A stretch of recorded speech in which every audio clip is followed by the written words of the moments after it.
اعوذ باللہ من الشیطان الرجیم بسم اللہ الرحمن الرحیم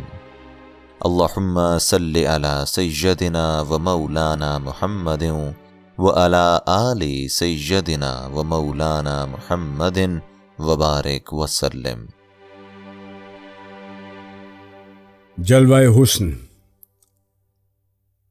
جلوہ حسن کے ہے جس سے تمنا بیتاب، پالتا ہے جسے آغوش تخیل میں شباب، ابدی بنتا ہے یہ عالم فانی جس سے، ایک افسانہ رنگی ہے جوانی جس سے، جو سکھاتا ہے ہمیں سر بگریباں ہونا،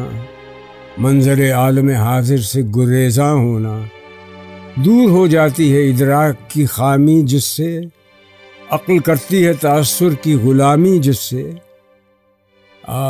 موجود بھی وہ حسن کہیں ہے کہ نہیں،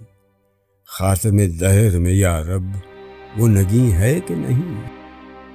معنی: سر بگریباں، گریباں میں سر ڈالنا، ادراک، عقل۔ مطلب یہ مختصر سی نظم محض 5 اشعار پر مشتمل ہے۔ اس نظم میں علامہ اقبال کے مختلف عناصر میں جلوہ حسن کی موجودگی کے حوالے سے ایک ایسا نتیجہ خاص کرتے ہیں جو بڑی حد تک تذبذب اور تشکیک سے ہم آہنگ ہے۔ ہر چند کے بعض عناصر میں اس کے وجود کی جھلکیں نظر آتی ہیں، اس کے باوجود وہ کسی حتمی نتیجے پر نہیں پہنچتے۔ اقبال کہتے ہیں،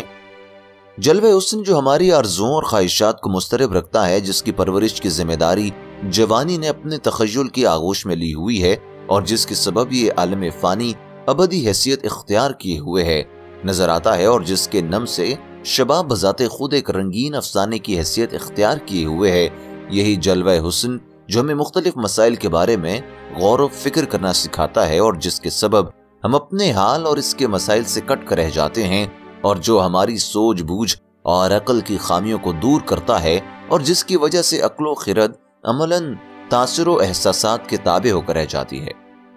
اقبال کہتے ہیں کہ اسی جلوہ حسن کے بارے میں سنجیدگی کے ساتھ سوچ رہا ہوں کہ کیا وہ حسن موجود بھی ہے یا نہیں، اور اگر دنیا کو انگوٹھی اور جلوہ حسن کو نگینہ تصور کر لیا جائے تو انگوٹھی میں یہ نگینہ موجود بھی ہے یا نہیں۔